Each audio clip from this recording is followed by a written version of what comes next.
Olá pessoal, boa noite, sejam todos bem-vindos ao nosso segundo vídeo de hoje, que terá como personagem principal o senhor Antônio Palocci, né, figura muito conhecida na esquerda, ex-ministro da economia de governos petistas, ex-homem de confiança, braço direito do Lula, era cotado para ser seu sucessor na presidência da República, mas ele acabou preso pela Lava Jato, delatou o seu ex-chefe. Então um delegado da Polícia Federal, que a gente vai falar sobre ele também, disse que era tudo fábula, que ele tinha inventado tudo ou tirado argumentos de jornais e revistas, né? A sua delação foi anulada e ele, que estava em prisão preventiva, passou a correr o risco de ser julgado, condenado e ficar na cadeia por muitos anos pela mentira na delação. Aí vocês perguntam, Ed, onde é que esse cara tá? Cadê o Palocci? Tá preso, né? Pô, mentiu sobre o Lula, tem que estar preso? Não. Não só está solto, como hoje foi revelado que ele está recebendo seus bens de volta. Carros, apartamentos, casas. E aí ninguém entende mais nada. O cara mentiu sobre o Lula e está sendo premiado? Como assim? Esse é o X da questão, tá, pessoal? E a gente vai conversar sobre isso daqui a pouquinho. Vamos decifrar esse mistério. Mas antes disso, outras notícias. A primeira é essa aí, que a princípio pode parecer desinteressante, né? Um grande ator de Hollywood, muito conhecido, né? O principal ator de filmes de ação dos Estados Unidos no momento, o Dwayne Johnson, também conhecido como The Rock, retirou o seu apoio ao Joe Biden. Ele que foi figura central na campanha do Partido Democrata em 2020. E agora ele disse, não vou participar, não vai apoiar o Trump, mas também não vai apoiar a reeleição do Joe Biden. Não é o primeiro ator a fazer isso, mas pelo momento que ele atravessa, né, recorde de bilheteria atrás de recorde de bilheteria, chamou muita atenção, pessoal. E esse movimento aí não vai parar, não. Tem muita gente pulando do barco. E quando os ratos pulam do barco, vocês sabem o que está acontecendo, né? Então, isso é muito bom pra gente. O Donald Trump precisa vencer essas eleições, e sem apoio maciço da classe artística americana, é praticamente impossível do senhor Joe Biden ganhar, tá? A não ser, né, que venha mais uma leva aí de medidas extraordinárias, né? Voto via correio de novo, de repente voto via internet. Vamos aguardar. Mas o cenário, neste momento, é muito favorável à direita, tá, pessoal? Vamos conversar aqui agora a respeito da crise econômica, né? Porque eu sempre trago notícias aqui para vocês, aí tem gente, não, isso aí ninguém percebe, não. Isso aí é bobagem, isso aí não derruba ninguém. Pô, aí tem que ser muito alienado para dizer isso, né? No dia 1º de abril, o dia do Lula, né? Acho que foi em homenagem a ele, dia da mentira, investidores estrangeiros sacaram R$1 bilhão. Vejam só, pessoal, em um dia, R$1 bilhão da Bolsa de Valores. Insegurança. Né? É o recorde desde a época da pandemia, só que a pandemia era um outro tipo, né, de imprevisibilidade, de insegurança, era outra coisa. Né? O mercado estava tonto, sem entender o que ia acontecer, o que estava acontecendo. Agora não. É um cenário que, em tese, seria previsível, mas o governo do Lula é tão louco, tão alucinado, que as pessoas, os investidores, estão fugindo. Né? Aí eles surgem de vez em quando, a empresa tal vai fazer um investimento de não sei quanto no Brasil, mostraram um dia desse, a Embraer bateu recorde. Pô, os contratos, né, que foram responsáveis pelo recorde foram fechados na época do governo Bolsonaro. Né? E o trabalho de montadoras, por exemplo, é no médio e longo prazo. Então, são situações diferentes. Né? Aqueles investidores da Bolsa de Valores estão tirando o dinheiro daqui paulatinamente. Tá? E a razão é simplesmente essa: insegurança, tanto jurídica quanto política. Tá? Mas um sinal de que realmente a economia vai entrar em colapso, já está em início de colapso, mas setembro, outubro, novembro é que o negócio deve, né, atingir aquele estágio que empicha presidente. Tá? Ontem eu falei, pessoal, sobre a demência do Lula. E eu vou repetir aqui, é uma coisa muito séria. Tá? Muito sério. Antes a gente tratava meio que na brincadeira. Não, ele é megalomaníaco, ele é ególatra, ele é alcoólatra. Mas não, os sinais são muito claros de que realmente ele cognitivamente não está em seus melhores dias. Tá? Eu encontrei uma matéria aqui, eu vou ler aqui para vocês. Ela fala sobre sintomas e estágios da demência. É pouca coisa, se preocupem não. Tá? E aí vocês vão perceber que cada palavra ali parece se encaixar no caso do Lula. Eu não vou nem precisar trazer os exemplos para vocês, porque na hora que eu for falando, né, a luzinha vai começar a acender. Tá? Vamos ler aí, rapidinho. Matéria de 2023 da National Geographic. Os sintomas comuns de demência. O risco de demência aumenta com a idade. E há uma grande variedade de sintomas iniciais. Alguns podem ser facilmente descartados em uma sociedade em que muitas pessoas estão sobrecarregadas e são multitarefas, como esquecer e perder coisas, perder a noção do tempo ou se perder em um caminho ao dirigir. Né? Tá começando aí o sininho está começando a tocar, né? Mas quando a confusão reina a maior parte do tempo, as tarefas diárias se tornam desafiadoras, torna-se difícil falar, lembrar palavras, lidar com dinheiro, se bem que nesse caso aí não é muito problema para o Lula, né? Só se o dinheiro for dele. Ou avaliar visualmente a distância. O diagnóstico se torna mais simples. Prestem atenção. Para alguns, as mudanças na personalidade precedem os problemas de memória. As pessoas ficam nervosas, ansiosas, agressivas, tristes ou com raiva. Elas podem se afastar dos outros ou se comportar de maneira inadequada ou até chocante. Esse último parágrafo aí é brincadeira, né, pessoal? Parece um retrato do atual presidente da República. E por que isso? Porque quando você tem demência, né, seja inicial e principalmente em estágio mais avançado, você perde a vergonha, você perde o filtro, você perde a noção das coisas. E aí começa a falar um monte de bobagem sem perceber. E é isso que vem acontecendo com o Lula. Toda vez que ele coloca o microfone na frente do Lula e ele começa a falar, tem um episódio desse. E afastamento. Quantos relatos já de que o Lula está isolado, quem controla a agenda do Lula no final de semana é a Janja, né, que o Lula não dialoga mais com os ministros. Tá tudo aí, pessoal. Tá tudo aí.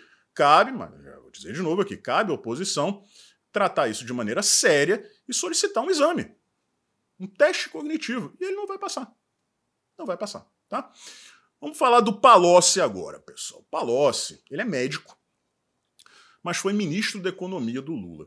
E ele é um cara com uma postura muito diferente daquela postura padrão do PT. É um cara educado, um cara com português impecável. E ele era muito cotado para ser o sucessor do Lula.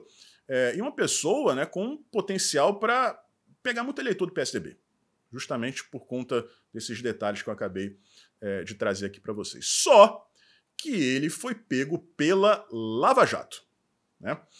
E aí, pessoal, é que começa a odisseia do Antônio Palocci. Eu vou dar uma resumida aqui para a gente chegar nos dias de hoje, tá? Ele delatou o Lula. Uma série de acusações de corrupção, de propina, envolvendo BTG Pactual, construtoras, né, como todo mundo já sabe, e recebeu muito destaque. A delação dele recebeu muito destaque justamente por conta do posicionamento dele, ser o braço direito do Lula, o homem de confiança, o seu sucessor natural. Só que aí, pessoal, veio um delegado da Polícia Federal chamado Marcelo Feres Daer. E ele disse que nada na delação do Palocci parava de pé. Era tudo fábula, que ele não tinha prova de nada e era tudo baseado em notícias de jornais e de revistas políticas da época. Os detalhes a gente nunca ficou conhecendo. Os arquivos com a delação do Palocci estão disponíveis na internet, mas a gente não viu a comparação do que foi apurado pelo delegado, pelo Daer, e as alegações do Antônio Palocci. Mas, né, automaticamente, a esquerda toda começou a dizer que o Palocci era um mentiroso, né, que acusou o Lula de maneira injusta, que não tinha como provar nada do que tinha falado, e isso foi, né, uma ficha muito importante naquele processo de limpar a barra, né, do Lula, que acabou onde ele está hoje. O Marcelo Feres Daer, pessoal, simplesmente desapareceu depois disso. Você não encontra nada dele na internet. Nada. Nada. Tira esse caso do Palocci, depois dele falar isso aí, sumiu. Tá? Não tem um caso, ele atuando como delegado da Polícia Federal, nada. A única coisa que você encontra é uma ação, né, que corre em sigilo de justiça dele contra a União. O conteúdo desse processo, dessa ação, não tem como saber. Tudo em sigilo. Mas é a única coisa sobre o delegado Marcelo Feres Daer disponível na internet depois desse episódio do Palocci. E aí, pessoal, a polêmica passou a ser o seguinte. Se o Palocci acusou injustamente o Lula, se ele mentiu em sua delação, isso é crime previsto no Código Penal. Então, ele vai ser preso, ele vai ser julgado e vai ser preso por isso. Ele que estava preso preventivamente. Ainda mais em se tratando do Lula, a pessoa que eles estavam tentando inocentar para colocá-lo de volta na presidência da República. Só, pessoal, que o Palocci foi solto. O Palocci, ele foi preso preventivamente por corrupção pela Lava Jato. Em sua delação, ele supostamente mentiu a respeito do Lula. Ou seja, eu vou mentir aqui, vou inventar um monte de coisa. Vejam bem, pessoal, eu não estou afirmando que foi isso. O raciocínio é esse. Vou inventar um monte de coisa aqui, né, para dar sustância à minha delação, e aí eu consigo os benefícios do delator. Liberdade, né, ter o direito de trabalhar. Né, a ideia que eles tentam passar é essa, só que foi tudo construído, repito, de acordo com eles, com mentiras. Então o cara vai ser condenado, ele vai ser julgado, vai ser condenado e vai ficar preso. Não, ele foi solto. E agora vem a bomba, pessoal, a bomba nuclear. Ele está recebendo imóveis, está recebendo carros, mais de 5 carros, vários imóveis que tinham sido confiscados pela Lava Jato. Agora eu queria que alguém me explicasse aqui. Você é preso por corrupção, preventivamente. Você fecha um acordo de delação premiada. Você vai lá e delata o teu ex-chefe. Diz que ele é corrupto, que ele recebeu propina de banco, que ele recebeu propina de construtora. Aí vem um delegado da Polícia Federal, que depois desapareceu, e diz que era tudo mentira, tudo fábula. Você mentiu em uma delação, você cometeu um crime, você vai ser julgado e você vai preso agora, por um bom tempo. Mas ao invés disso, você é solto e recebe tudo que foi tirado de você quando você foi preso. O Palocci, em tese, não fez nada certo. Ele foi corrupto e depois mentiu na delação. Mesmo assim, ele é solto e recebe seus bens de volta? Algo de muito podre está acontecendo nessa situação, mas de muito podre mesmo. Será que estão fazendo isso para que o Palocci permaneça de bico calado?